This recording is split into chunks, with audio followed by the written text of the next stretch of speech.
half kneeling hip flexor stretch. So with one knee on the floor and the opposite foot forward, we want to make sure that we tuck the tailbone under and engage the abdominal muscles. Think about drawing your pelvic bone up towards your ribs and squeezing your buttock. And you should feel this as a gentle stretch through the front of your hip and thigh. If you're not feeling a stretch, then just start to slowly lean forward until a stretch is felt. But again, just avoid overarching your back and keep the tailbone tucked. And hold for 20 seconds. Repeat 2 times on each side. Here is a great lower calf stretch and stretch for general ankle mobility. It is a knee to wall stretch. So we're going to start with your foot an inch away from the wall, and then you're just going to lean forward until your kneecap touches the wall. If you can do this easily without your heel lifting off the floor, then just slide your foot back a little bit further and find a position that is a little bit more challenging for the stretch, and hold. Once you find that point where you're under a stretch, your heel's not lifting and you're just managing to touch the wall, holding that stretch for 20 seconds. And then you can repeat this on the other side, and it's good to use that as a comparison. Maybe even put a little bit of tape on the floor or something like that as a comparison from one side to the other.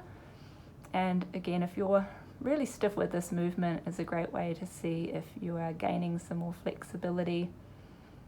This stretch is for the lower portion of your hamstring muscle.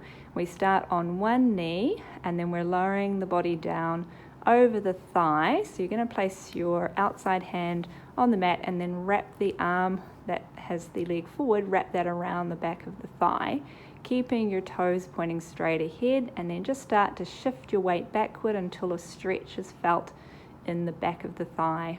If you need to use your outside hand to balance you on the mat, that's fine. And just hold for 20 seconds. And then coming forward again, and then you're going to turn your foot in slightly, no more than about 20 degrees. Make sure that your knee is still pointing straight ahead, and then sit back. That will stretch the outside portion of your hamstring or the biceps femoris muscle. After holding that one, come forward again and then pivot the foot out 20 degrees and repeat the lean back. And this will stretch the medial hamstrings, the semitendinosus and semimembranosus muscles, which you should feel a little bit more on the inside of the hamstring muscle. Clamshells. Lying on your side with your hips and knees stacked on top of each other and your heels together. Keeping your heels together and keeping your hips stacked on top of each other, turning out your top knee into a diamond or a clamshell, and then lowering it back down. You want to focus on the muscle at the top and side of your hip and into your glutes.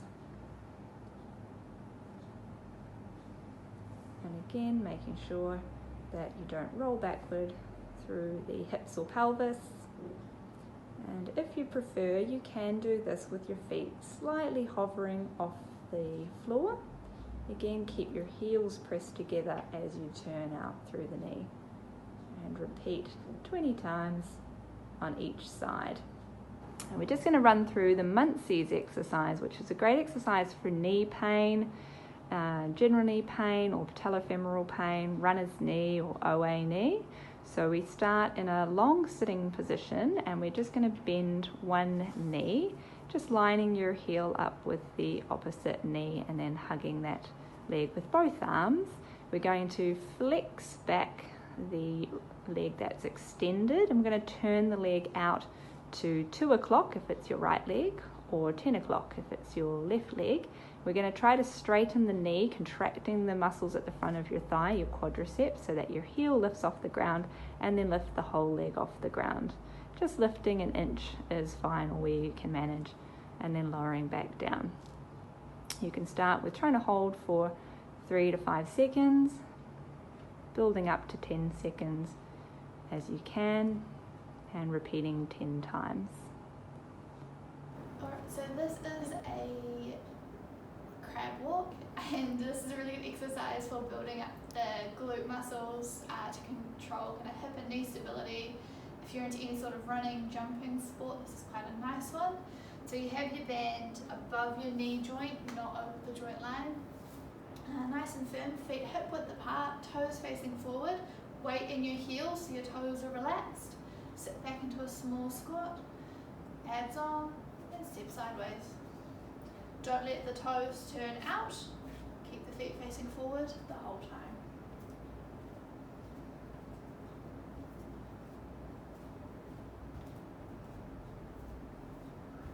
Practicing your single leg squat, we want to try to make sure if we're balancing on one leg that we've got our hips nice and level, shoulders are in line with the hips and we're not leaning off to one side. And then we're trying to drop down into a single-legged squat, trying to keep your hips nice and level and your shoulders in line over your hips, and then looking at the alignment of your knee and making sure that your kneecap is staying in line with your second or third toe. Do this in front of a mirror if you need a little bit more help with your alignment, and you can also practice it going up or down a step. Here's how to do some self trigger point release of your calf muscles. You can either use a firm massage ball or a tennis ball or a golf ball. Just place the ball around the back of the calf muscle, and then you can just roll the foot up and down, slide the leg up and down, or just reposition the ball as you need to. And if you do manage to find a knot or a tender spot in the muscle, you can hold pressure on that point or just gently flex and point your ankle whilst you maintain some pressure on the ball. A great way to release your plantar fascia, which is the tight tendon in the arch of the foot, is to use a firm massage ball. So either find a massage ball or a golf ball or a cricket ball, anything that's a bit firmer, and then you're just going to apply as much pressure as you feel comfortable as you roll from the front of the foot back to the heel. And so we did spend about a minute or two every day rolling out these areas.